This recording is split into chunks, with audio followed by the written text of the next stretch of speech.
سلام بچه، به این ویدیو آموزشی خوش اومدید.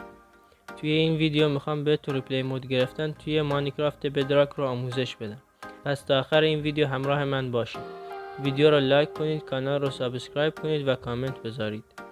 قبل از اینکه بریم سراغ ویدیو چند نکته این مود رو بگم. توی مپی که میخواید ریپلی مود بگیرید باید حتما 2 پلیر توی مپ باشن. البته این برای موقعی که میخواین در حال ساخت و ساز ریپلی مود بگیرید، وگرنه میتونید سازاتون رو بسازید و بعد از شکل نهاییش ریپلی مود بگیرید. نکته دوم که باید بهش بپردازیم اینه که بازی باید حتما روی حالت کریتیو باشه، وگرنه اگر بازی روی حالت سروایول باشه مود کار نمیکنه.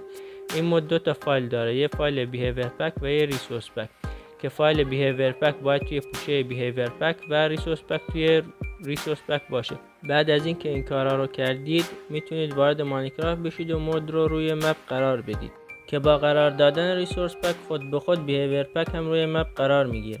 بعد از اینکه مود رو روی مپ گذاشتید، این نوشته رو باید توی بخش چت ها بنویسید.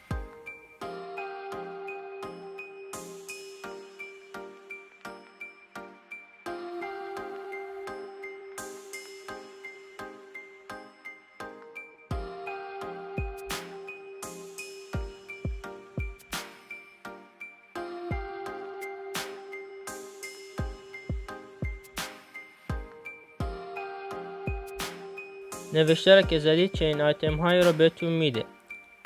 اولیه از سمت راست آبیه برای شروع کردن فیلم گرفتنه.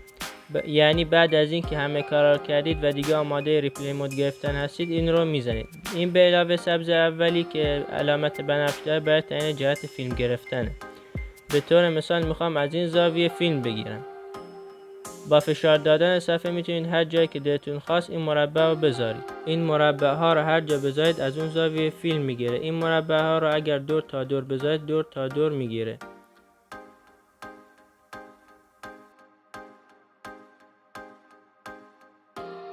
این به علاوه سبزه که علامت زرد داره و زاویه دیدم رو تعیین میکنه رو برمیدارم و میذارم اون نقطه یا زاویه‌ای که میخوام ازش فیلم بگیرم. الان من میخوام از این دریاچه که درست کردم ریپلی مود بگیرم، پس این مربع زرد رو وسط دریاچه میذارم.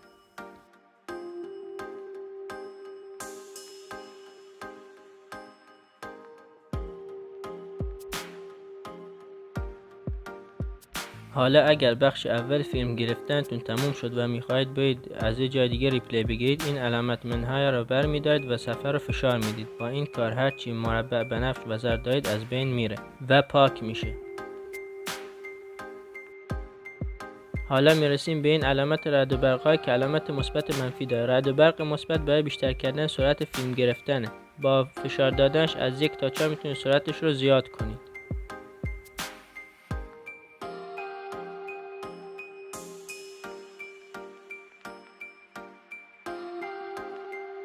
رعد و برق منها سرعتش رو از 4 تا 1 کم میکنه.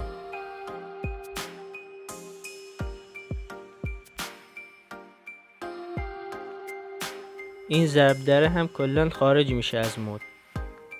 اینطوری اگر میخواید با مود کار کنید باید دوباره اون نوشته رو وارد کنید. خب حالا برای مثال من میخوام از این برکه فیلم بگیرم.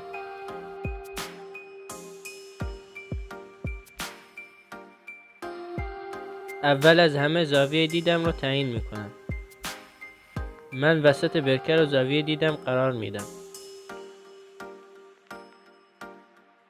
بعد با استفاده از مربع بنفش جهت فیلم گرفتنم رو مشخص میکنم.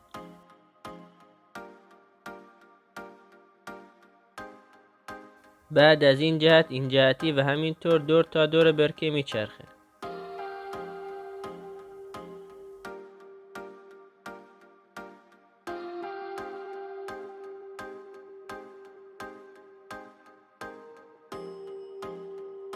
حالا سرعتش رو تنظیم میکنم.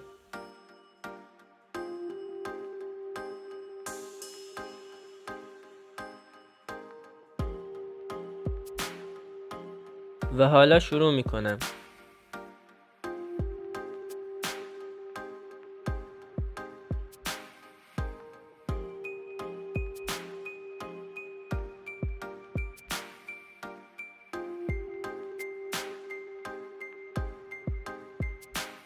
اگر میخواید فیلمتون قشنگتر در بیاد، باید از توی تنظیمات زاویه دیدتون را کم کنید و این 4 تا گزینه را فعال کنید.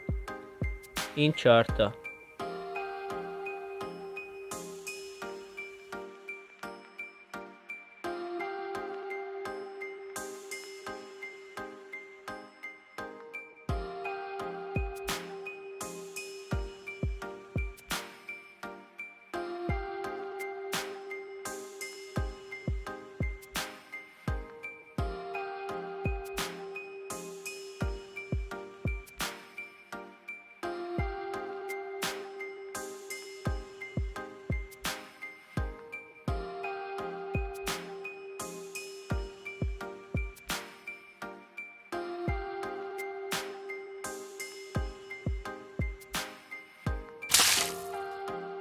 امیدوارم از این ویدیو لذت برده باشید.